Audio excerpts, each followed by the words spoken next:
Hi guys, இன்றைக்கி நம்ம movie ரிவ்யூவில் டேக் கவர் இந்த படத்தோடைய ரிவ்யூ தான் பார்க்க போகிறோம். இந்த படம் இப்போ தமிழ் டப்பில் அவைலபிளாக இருக்குது. மறக்காமல் செக் அவுட் பண்ணி பாருங்கள்.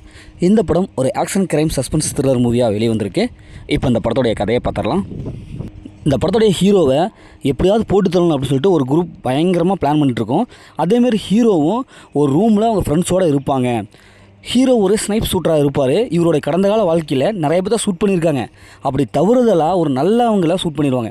இவர் தான் ஷூட் பண்ணுறவங்க எல்லாமே கெட்டவங்க தான் அப்படின்னு நினச்சிட்டு இந்த ஷூட்டிங் வேலையை பண்ணிகிட்ருப்பார். ஆனால் ஒரு கட்டத்தில் அவருக்கே ஆப்பாக வந்து விழுந்துடும். ஏன்னா பார்த்தா ஒரு நல்ல ஒரு பெண்ணை வந்து ஒரு லேடியை ஷூட் பண்ணிடுவார். இப்போ இதை பழி தீர்க்கிறதுக்காக தான் இந்த குரூப் நம்ம ஹீரோவை போட்டு தரணும் அப்படின்னு சொல்லிட்டு அவரை குறி வச்சுட்டு இருப்பாங்க. இப்போ இந்த குறியிலேருந்து நம்ம ஹீரோ எப்படி தப்பிக்கிறாரு, இறுதியில் என்ன ஆச்சு அப்படிங்கிறது தான் இந்த படத்தோடைய ஒன்லைன். இந்த படத்தோடைய பாசிட்டிவ் பார்த்தாவே படத்தோடைய ஸ்டோரி தான் ஒரு வித்தியாசமாக ஒரு ஒன்லைன் ஸ்டோரியாக இருக்குது. ஹீரோவை ஃபாலோ பண்ணாவே இந்த படத்தை பார்த்து முடிச்சிடலாம். ஏன்னா ஹீரோடைய கேரக்டர் ஓரளவுக்கு நல்லா எழுதி எடுத்திருக்காங்க. மற்ற கேரக்டரும் நல்லா எழுதி எடுத்திருக்காங்க. ஃபஸ்ட் ஆஃப் ஸ்க்ரீன் பிளே நல்லா இன்ட்ரெஸ்டிங்காக போகும். ஃபஸ்ட்டு ஆரம்பத்தில் கெட்டவங்களை ஷூட் பண்ணிட்டு இருப்பாங்க. அதுக்கப்புறம் ஒரு ஜோடியை இவர் வந்து ஷூட் பண்ணுவார்.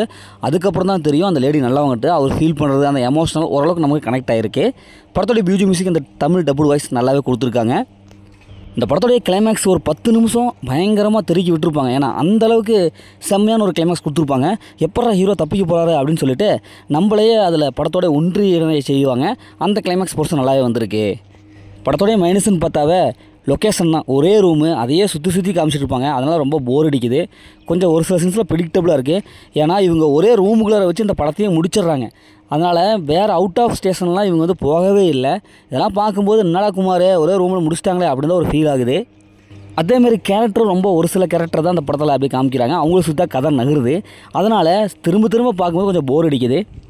இந்த படத்தில் அந்த மாதிரி சீன்ஸில் இல்லை, ஃபேமிலியோட பார்க்கலாம். மொத்தம் இந்த படம் எப்படி இருக்குது, சூப்பராக சும்மா. இந்த படம் ஒரு ஒன் டைம் வாட்சபிள் தான் நான் உங்களுக்கு சொல்கிறேன். ஓகே, இதேமாரி அடுத்து ஒரு புதிய மூவி ரிவ்யூ சந்திப்போம்.